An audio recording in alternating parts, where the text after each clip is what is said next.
नमस्कार, मी शिखा अजमेरा, छत्रपती संभाजीनगर, औरंगाबाद। शिखाज कारिगरी म्हणून हा आमचा ब्रँड आहे। याच्यात आम्ही हँडलूम साडीजवर हँड पेंटिंग उतरवतो।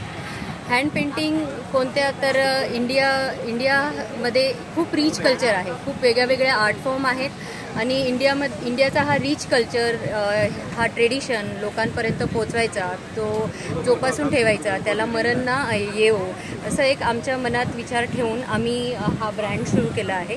या ब्रँडमध्ये आम्ही इंडियाचे वेगळे आर्ट, जसं पिछवाई आहे, पटचित्र आहे, गोंदा आर्ट आहे, मधुबनी आर्ट आहे, ज्याला मिथिला आर्ट पण आपण बोलतो, तंजोर आर्ट आहेत, अशा खूप आर्ट्स आहेत इंडियामध्ये। आम्ही ह्या फॅब्रिकवर, साडीजवर स्टोल्स असो किंवा आणि मॉडर्न आर्टसुद्धा उतरवतो। आम्ही ही पेंटिंग करतो। माझ्यासोबत 100+ आर्टिस्ट जुडलेले आहेत।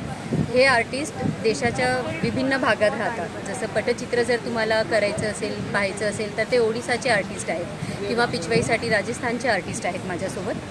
ह्या वर्षी इफी 2025 गोवामध्ये आम्ही हा स्टॉल लावला आहे आणि ह्यावेळेस इथे ह्याचा मेन अट्रॅक्शन म्हणजे आम्ही बिहार, पटना येथून ममता भारती ह्या आर्टिस्टला बोलवून इथे लोकांना मधुबनी आर्ट, ज्याला आपण मिथिला आर्ट असं म्हणतो, ते शिकवतो आहे।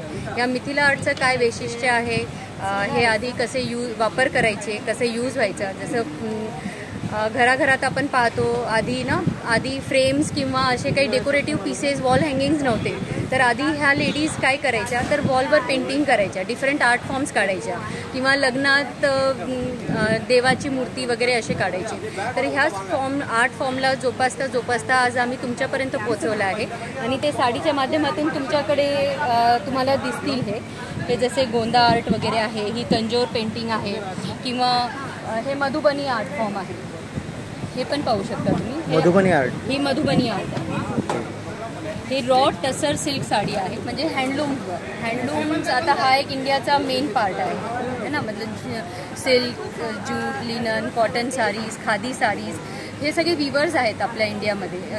खूप हार्डवर्क आहे त्यांचं। एक साडी बनवण्यासाठी तर कितीतरी त्यांना 45 ते 60 दिवस तरी लागतात आणि मग त्या हँडलूम साडीजवर आम्ही हे हँड पेंटिंग करून घेतो आणि त्या साडीला किंवा त्या फॅब्रिकला अजून अपग्रेड करतो।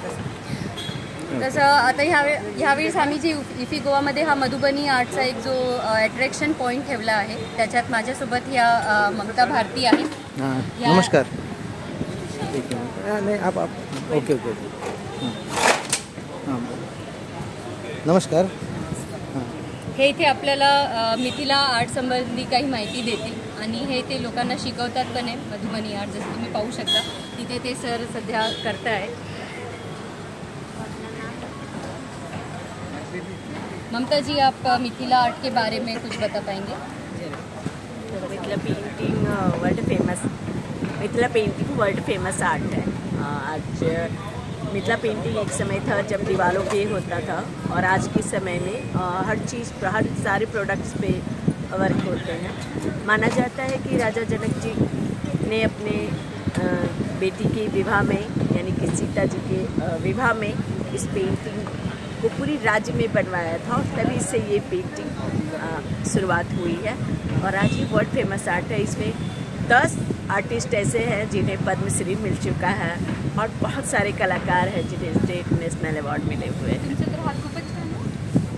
Thank you so much. Thank you.